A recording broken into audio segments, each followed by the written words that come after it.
경된 사람들의 마음을 읽어보는 코너 호모 이코노미쿠스입니다. 최고 100에서 250mm의 많은 비가 내릴 것으로 보입니다.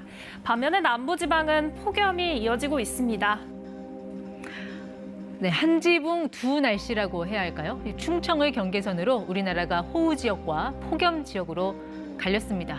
기후 변화가 극단으로 치닫고 있구나. 뼈저리게 느끼고 계실 겁니다. 어디까지 왔고 또 어떤 대비를 해야 할지 곽재식 숭실사이버대 환경안전공학과 교수와 이야기 나눠보겠습니다. 네, 교수님 어서 오십시오. 안녕하세요. 네, 이 환경 전문가 입장에서는 어제 오늘 이 폭우를 보면서 참 많은 생각을 하셨을 것 같은데 어떤 느낌인가요? 올 것이 왔다? 네, 이런 사고가 터지면 저희 같이 환경 안전하는 분들한테 연락도 많이 오고 뭐 이런저런 이야기 많이 들려옵니다. 그래서 뭐 바쁘기도 했고 정신없기도 하고 그런 하루였습니다. 사실 우리나라가 뭐 미국처럼 이렇게 땅이 넓은 것도 아닌데 이 작은 땅덩어리 안에서 이 폭우와 폭염이 동시에 나타나는 지금 같은 현상 이거 어떻게 봐야 돼요?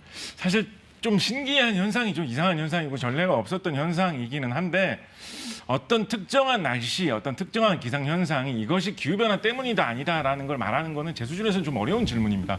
기후변화라는 것은 전체적이고 평균적인, 점진적인 전체적인 변화의 경향을 이야기하는 거거든요. 예. 그래서 어떤 한 날씨가 기후변화 때문이다 아니다라는 거는 뭐 딱 집어서 말할 수 없지만 한 가지 확실한 건 뭐냐면 네. 작년 연말에 우리나라의 국립기상과학원에서 내어놓은 보고서만 봐도 21세기 중반 정도가 되면 우리나라는 여름이 더 길어지고 강수량은 더 많아지고 예. 폭우의 기회는 더 늘어나는 쪽으로 변화한다라는 경향이 있을 거다라고 이야기를 하고 있거든요.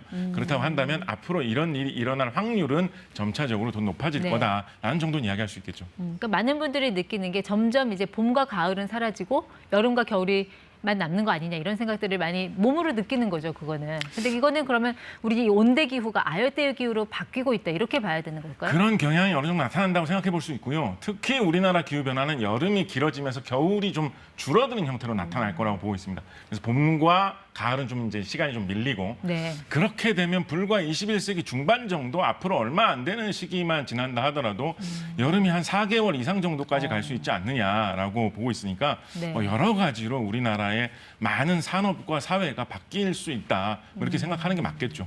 사실 이제 기후 위기가 올 것이냐 이 질문은 늦은 질문이고 그런 걸 생각할 여유가 지금 없는 상황이 된 것 같아요. 기후 위기가 오면 우리 일상에 어떤 것들이 나타나고 어떤 것들이 달라질 것이냐 이 질문을 드려야 될 것 같은데 이 이상 기후의 조짐을 어디서 좀 보고 계세요, 교수님께서? 기후 변화의 아이콘 같은 그런 동물, 그런 생물이 우리나라에 있습니다. 예전에 70년대, 80년대에 로저 무어가 출연하던 007 시리즈 중에 보면 이 파란 고리 문어라고 하는 굉장한 맹독을 가진 문어가 아주 이국적인 독성을 가진 사람을 한번 물면 해칠 수 있는 그런 생물로 등장한 적이 있는데 네. 영화 속에서 굉장히 이국적인 이상한 생물로 나오거든요. 근데 이 문어가 우리나라 남해안에서 발견된 지 벌써 몇 년 됐습니다. 아마 금년에도 발견된 사례가 있을 거고요. 매년 한 번씩 이렇게 출연해가지고 이런 게 우리나라에서 나타나나 아마 하는 그런 생각을 들게 하고 있는데 이게 그냥 뭐 이렇게 뉴스로 접할 때는 신기하구나 하고 넘어갈 문제지만 뭐 해변에서 실제로 뭐 이렇게 관광업에 종사하시는 분들은 네. 이런 것 때문에 관광객들이 찾아오지 못하게 되면 생업의 문제고 본인의 어떤 일자리의 문제고 그렇죠. 자신의 어떤 생계의 문제가 되는 것이거든요. 그래서 이런 것만으로도 큰 피해가 나타나고 있다라는 걸 좀 단적으로 보여주는 사례라고 할 수 있겠죠. 네, 당장 우리 식탁에는 어떤 변화가 찾아올 걸로 예상을 하고 있어야 될까요?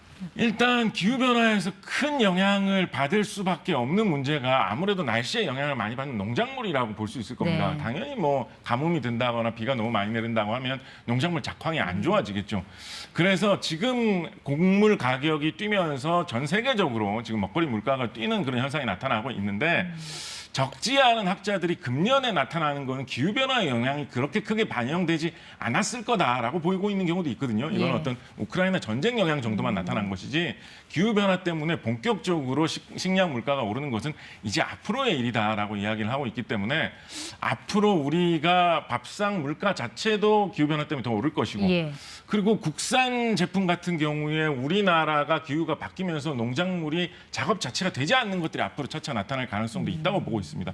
예를 들면 뭐 사과 같은 작물은 날씨가 어느 정도 추워야지 뭐 대구 사과, 안동 사과 유명한데 네. 어느 정도 추운 계절에 그 사과가 잘 익기 마련인데 날씨가 지금처럼 계속 변해서 온난화가 심해지면 앞으로는 대구 사과, 안동 사과를 언젠가는 못 먹게 되는 날이 의외로 빨리 오게 되지 않느냐 뭐 이런 불안도 지금 나오고 있는 그래서 이야기죠. 강원도까지 올라오지 않았나요? 사과 같은 경우는? 사과 지금 강원도에서 재배하고 있고요. 예. 반대로 귤 같은 경우에 이제 제주도의 특산물이었는데 이제 남부지방에서도 어느 정도 재배가 되고 있고 점점 뭐 귤 재배 면적은 늘어날 네. 거다 뭐 이런 얘기도 나오고 있죠.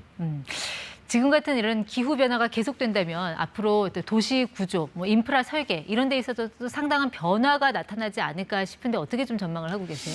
의외로 눈길이 잘 안 가는 분야인데 기후 변화가 발을 넓게 뻗치는 분야에 이런 도시 구조 설계 같은 부분 지적하신 대로 있습니다. 60도 중반 정도의 온도로 철로가 가열이 되면 KTX 운행이 중단된다 이런 얘기 들어보셨나요? 그런 게 있었습니까? 네, 우리나라 KTX 운영 규정에도 있는 이야기고요. 이게 너무 많은 열을 받고 온도가 너무 높아지면 철로 자체가 미세하게 휠 수가 있기 때문에 고속으로 운행하는 철도의 안전이 우려가 된다라고 해가지고 네. 그런 규정이 있거든요. 지금 유럽에 폭염이 찾아와가지고 실제로 유럽에서는 기차 운행이 중단된 사례가 이제 속속 출몰하고 있고요. 네. 우리나라에서도 여름철 폭염이 굉장히 심해지면 열차 운행이 제한되는 경우가 있는데 앞으로는 그런 사례가 더 많아질 거다라는 네. 거 예상할 수가 있겠죠. 그렇다면 앞으로는 모든 구조물, 뭐 철도뿐만 아니라 도로라든가 교량 이런 것들도 기후 변화 때문에 네. 나타나는 더 혹독한 폭염, 더 많은 비, 더 많은 뭐 눈에 견딜 수 있도록 예. 설계해야지 더 안전해진다. 이런 것까지 염두에 둬야 되는 시대가 오고 있다고 봐야 되겠죠. 그러니까 뭐 도시 설계 이야기가 나와서 여쭤보는 건데 조금 전에 우리 앞서서도 전문가가 지적은 해주셨습니다만 그 배수 시스템 지금 이게 가장 문제가 되고 있잖아요. 이번 폭우 속에서요. 이런 거는 좀 어떻게 좀 설계 변경 같은 게 좀 필요한지 어떤 보완책이 필요하다고 좀 보세요? 사실은 이번 폭우 같은 경우에 수도권을 강타하는 바람에 이제 배수 이런 쪽으로 문제가 많이 지적돼서 나왔던 건데요. 사실은 오랫동안 기후변화 문제가 심해지면서 지방 각 지역, 특히 정비되지 않은 중소규모 하천 중심으로 이 범람하면 피해가 커진다, 인명 피해도 생길 수 있다는 이야기가 많이 나오고 있었거든요.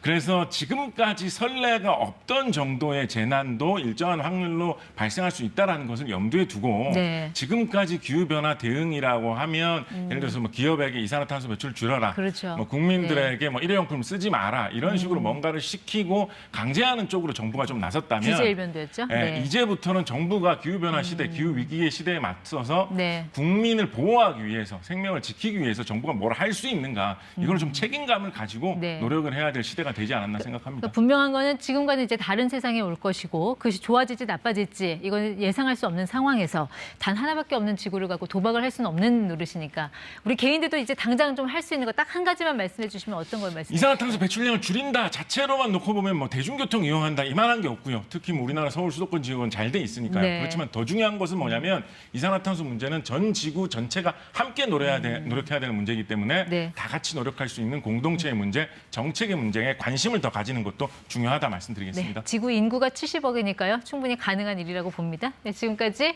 곽재식 교수와 함께했습니다. 고맙습니다. 감사합니다.